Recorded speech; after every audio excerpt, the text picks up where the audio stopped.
Welcome back to Las Vegas Now. We are kick-starting our weekend with the perfect comfort meal. Chef Nanny Bubby is showing us how to make ricotta meatballs. Let's check it out.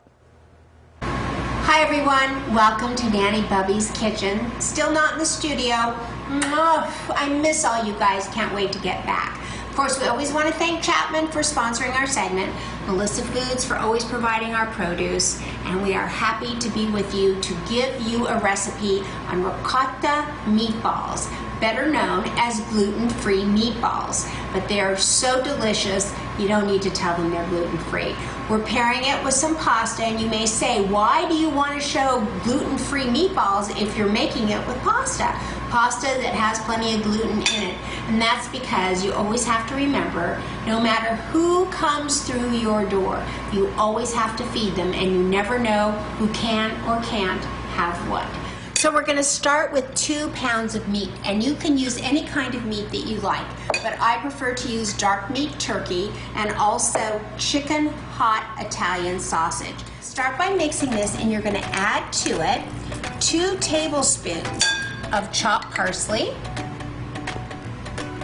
about 2½ cloves of garlic. You may use more or less depending on your garlic taste. We're going to put in 1/2 cup of Parmesan cheese. Now normally they say not to put Parmesan cheese in meatballs because it dries them out, but when you're using the ricotta cheese, you really want the Parmesan in there because it helps dry it out just a little bit.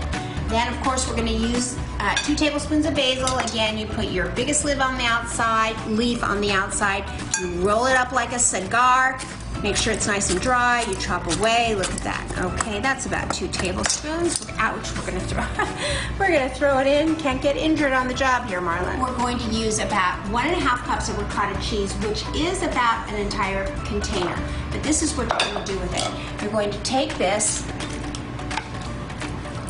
put it into a sieve over a glass bowl, and you're going to stick it in the refrigerator for about 2 hours or more. I've already done this, and you can see that what I have here is one is already drained, and you want to drain it because you don't want extra water in this to make it way too moist. So you can see, look at what that did, right? You don't want that on your pasta. So we're going to take that, put that right in here. Love that. And then we're going to take 3 eggs that have been brought to room temperature in the shell. We're going to mix these up, lightly mixed, into the bowl. And then one fabulous secret ingredient, which is mint. Isn't that amazing? But yes, the mint is the secret ingredient in this recipe. Mix it lightly with your fork. You don't want to mix it too hard and over mix it because then your meatballs become very tough.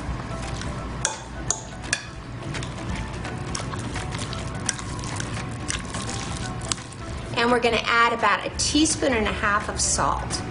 There we go. Perfect.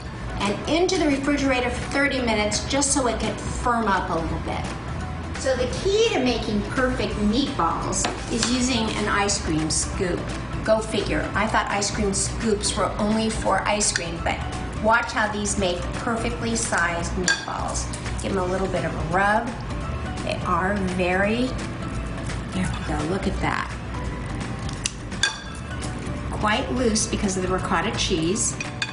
Okay, ready to stick them in the oven. Here we go. 350 degrees for 20 to 25 minutes into our Chapman oven. And here they are, the ricotta meatballs in a light marinara sauce, all ready to serve. They are definitely the star of this meal, co-starring grilled eggplant and zucchini, just very light with a little bit of French sea salt on it.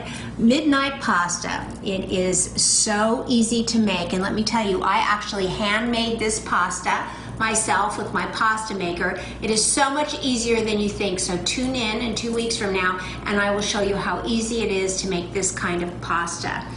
And of course, this is my favorite Italian sustainable wine. And it's Italian and sustainable, just like my husband, don't you know it? So let's give this a taste. Remember, you can find all of these things on chefnannybubby.com. slash game changers. Let's see how this is. So light. Oh, so much flavor. So delicious. Enjoy, everybody. Check out Chef Nanny Bubby on Facebook and Instagram. And thank you to Chapman Automotive for sponsoring the segment. We'll be right back.